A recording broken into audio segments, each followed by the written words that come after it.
The Battle of Kirksville was a battle in the American Civil War, fought in the town of Kirksville, Missouri, on August 6, 1862. The Union victory helped consolidate federal control over northeastern Missouri. Battle. Confederate Col. Joseph C. Porter had been recruiting in the Macon area, to the south of Kirksville. He had assembled a brigade of between 1,500 and 2,500 ill-trained and poorly equipped troops, but his irregulars had harried and recruited as far north as Memphis. Confederate sympathies in the Kirksville area were high due to the Southern heritage of most of the residents. Porter had been urged to come to Kirksville by Confederate Captain Tiskane, an Adair County farmer who claimed to be holding Kirksville with 500 fresh recruits. Union Colonel John McNeil of the 2nd Missouri Cavalry and his troops, totaling about 1,000, had been pursuing Porter for more than a week. Before noon on August 6, McNeil attacked Porter in the town of Kirksville, where the Confederates had concealed themselves in homes and stores and among the crops in the nearby fields, especially in the county courthouse and the commercial buildings on the square. The presence was discovered by a Union detachment that volunteered to ride around the square in order to draw fire and cause the Confederates to reveal themselves, an act of courage which cost 2 Union soldiers their lives. McNeil deployed his artillery before moving in a broad line towards the town square. The subsequent cannon fire demoralized the defenders, some of whom retreated behind a rail fence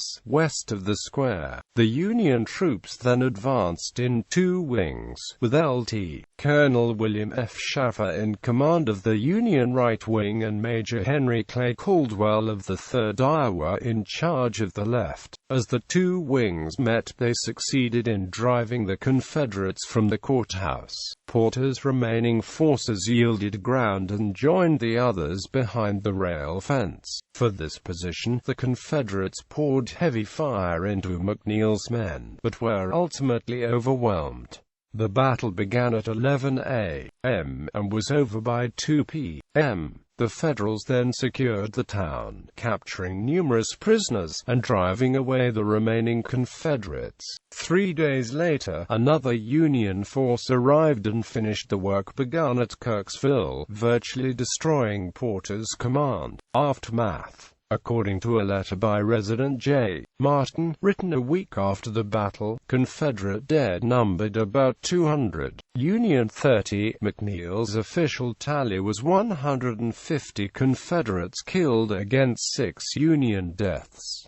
2 civilian casualties were noted. James Dye, a 60-year-old farmer with 2 sons in the Union Army, was held overnight by Porter during his approach to the town, then told to be on his way, but shot as he left. The other was Mrs. Elizabeth Cutts. Most Kirksville residents had heeded Porter's warning to depart, but Cutts was shot when 2 Confederate soldiers attempted to enter the cellar where she was hiding, and she was hit by a Union bullet meant for them as she ran out.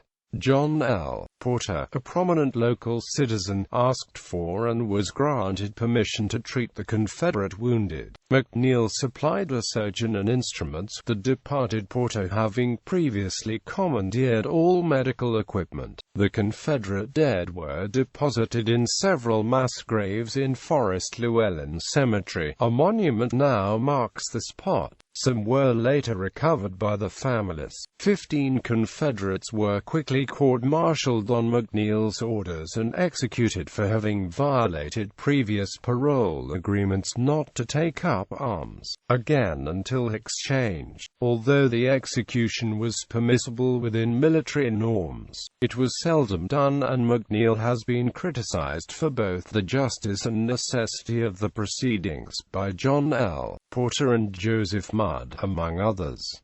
A number of other questionable shootings followed, including those of Dr.